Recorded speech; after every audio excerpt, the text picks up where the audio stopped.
Hi, I'm Jane Warren. And in my divorce mediation practice, one of the first questions that I often get asked is, so how much is mediation going to cost? Which is a very understandable question, and I get why people ask it. And the unfortunate part is that the answer is, well, it depends. So what does it depend on? It depends on how long it takes, basically, for you to come to agreement.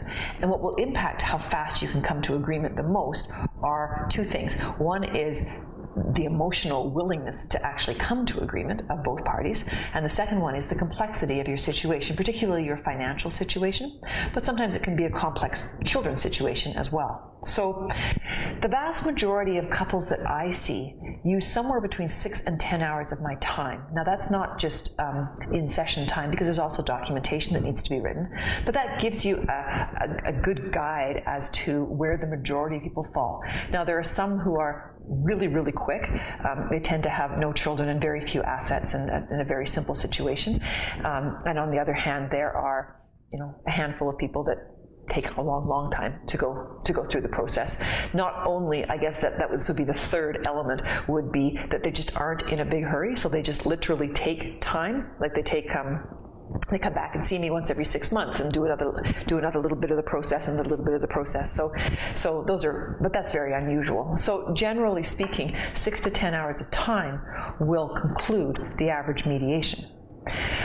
So things that you can do to help the mediation go as smoothly as possible and therefore cost as little as possible, apart from coming to agreement between the two of you, which would be the obvious thing, but that's easier said than done always, and that is not, mediation is not about coming in and having no differences of opinion. So, but that would be one of them. Then the other one would be being as organized as possible, particularly with your financial information. So being able to come to your mediation sessions with the backup documentation that you need relative to the value of your assets and debts, and maybe a spreadsheet that summarizes it all so that you already know what it is that you have and you've got it collected, if possible. I mean, some people are really good at putting that sort of thing together, and other people are not so much so, and I kind of get a shoebox of information, and that's fine too. It just takes me a little bit longer to go through it.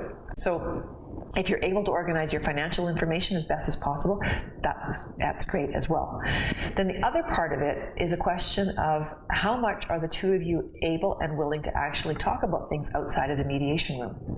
So people will often come to me, a couple will come and they'll have their initial session and they'll get all kinds of information and their questions answered and some direction and some structure and some way to look at things and maybe some information about how to calculate certain things.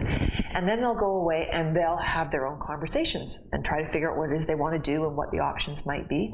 And if you can have those kinds of discussions in a constructive manner without me or any other person being in the room, then good for you, and I would say do it, because after all, this is your separation and divorce, and that's you taking control of it. So what I say to people is, have those discussions if you possibly can. However, if you start in on some topic area or some discussion and you start going down an emotional rat hole, things start to get heated, you need to stop the conversation and don't try to deal with that yourself without somebody else around, because those emotional rat holes are long and they're deep sometimes, and you're quickly taken away from what it is that you are trying to decide into whatever the emotions are that surround it. Which, again, perfectly reasonable that they're there, but part of why you're coming to a mediator is to have a third party help you to deal with some of the more emotional issues that you have to deal with. But if there are things that you can talk about and decide, then by all means do that. That will help enormously in keeping the costs under control.